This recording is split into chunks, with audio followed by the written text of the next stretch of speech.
Hey fam, it's your boy Pop Pop. It's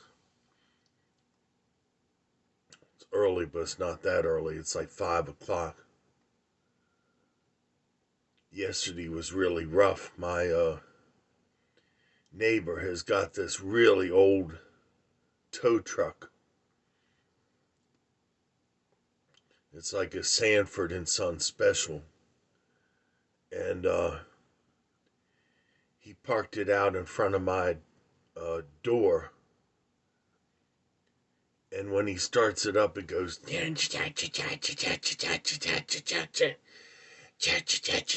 like 4 or 5 minutes, and then when it's good and flooded out, it goes and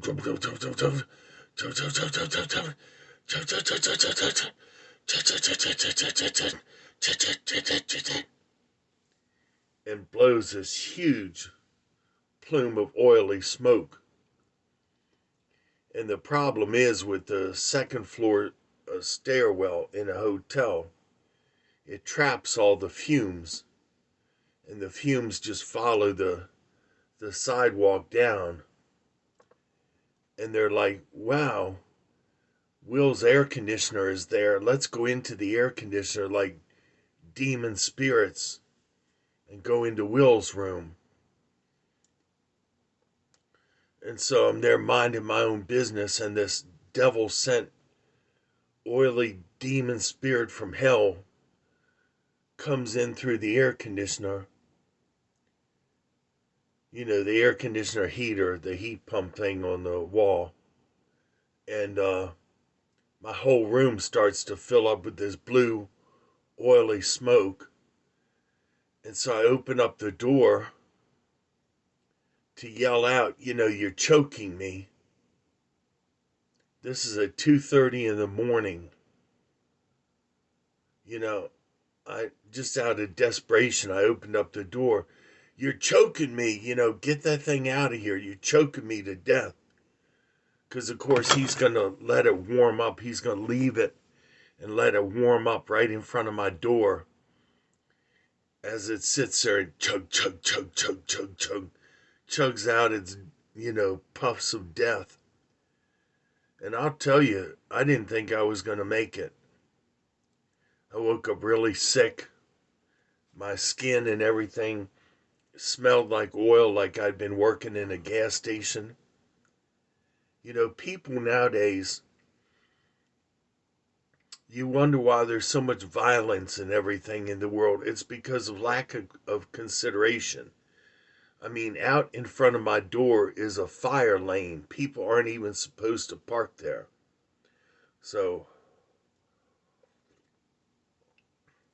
but my neighbor has a Mercedes AMG. So he parks there, and then everybody else sees the Mercedes parked in the fire lane. They're like, oh, we can park in the fire lane if this guy. So all of a sudden there's, 5 vehicles out in front parked in the fire lane. There's a concrete wall and a blind alley, so that means if the giant delivery truck or UPS or somebody else comes around the corner, then they're stewed because they have to kiss up to the concrete wall to get around the parked vehicles. And of course you can't say anything to anybody nowadays, because if you say anything, they're either gonna, make sure that they run the thing in front of your room more or do something violent.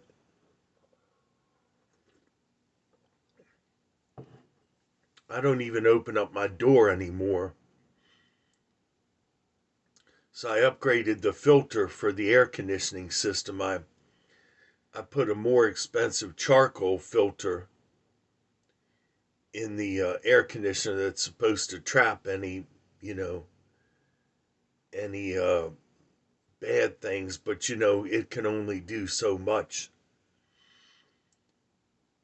I use a factory spec filter, and I change it religiously every couple of months.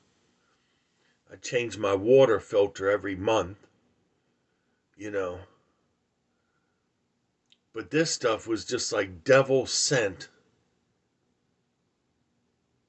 And so I asked the management company if they could diplomatically talk to the guy. First off, apologize for me yelling out the door that he was choking me to death. And then secondly, see if there's some diplomatic solution to having the thing not in front of my door, pumping out its Auschwitz fumes.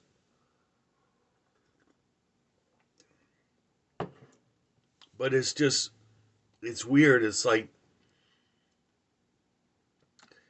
the devil just inspires people to do dumb, nasty, inconsiderate stuff to other people.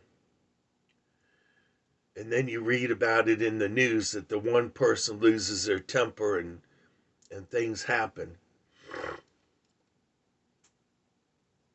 So this morning, I'm just having coffee, waiting for my stomach to settle down so maybe I can have some oatmeal later. But it's been a rough month with, the powers that be taking away my food card and everything else, and the rent going up and all.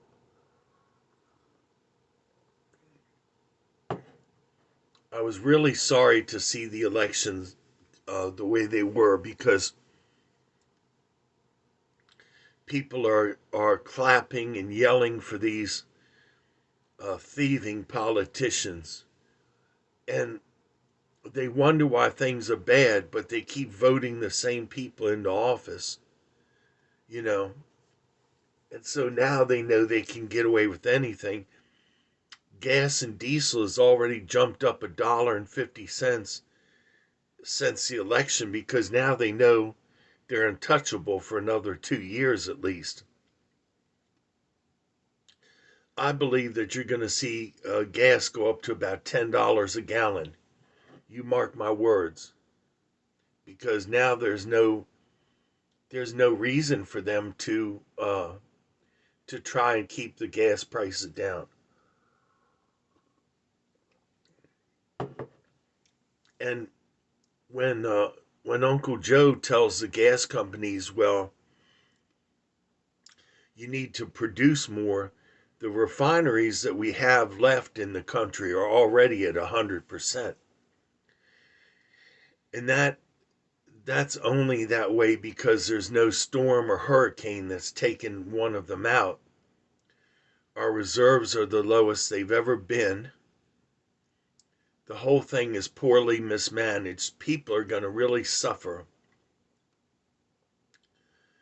And like I said, when Uncle Joe tells the oil and gas companies to produce more, why would they spend their profit on infrastructure when they know that he's trying to get rid of them? He says coal is next. None of it makes sense, because America's got the cleanest burning coal plants in the world, and yet China is putting a new coal-fired power plant online every month. And China has most favored nation status as a developing country. You know, the whole thing is that our political system is bought and paid for, and they're just puppets on the string. I don't even know why people bother to vote anymore.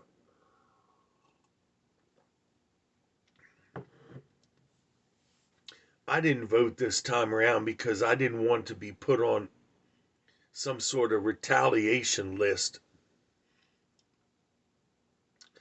and have somebody come and knock on my door. You know, at one one poll that I heard about, they had Republicans line up on the right and Democrats line up on the left. So what good is going into a private polling booth if you're standing in the Republican line or you're standing in the Democrat line? Everybody knows who you're going to vote for, so there is no privacy at that point. The whole thing makes no sense whatsoever. And you know, uh, they said that it's going to be till Christmas. It's going to be all the way up till Christmas before they find out on some states how the vote went. And in some states, they're still accepting mail in ballots after the voting. That just means that they can finesse the votes, any way they want, to skew the vote. And John Fetterman, if you look at his victory speech, it sounds like, it's just articulate and right on the money and perfectly spoken like a Barack Obama speech. And it sounds like Barack Obama's voice. So what I'm saying is you have Fetterman, who during his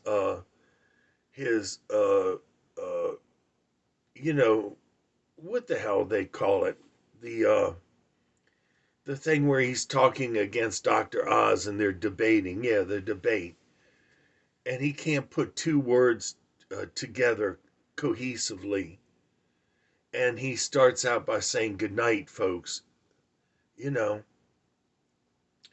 All of a sudden he goes from that to having this perfectly fabulous victory speech. I think it was a voiceover. I honestly do. It sounded like Barack Obama's voice, and it was too perfect. And I think that it was John Fetterman standing at a dead mic, mouthing off of a teleprompter. And it sounded very much like Barack Obama's voice. So I don't think that we stand a snowball's chance in hell of ever getting back a political system in this country that works for everybody. Pop out.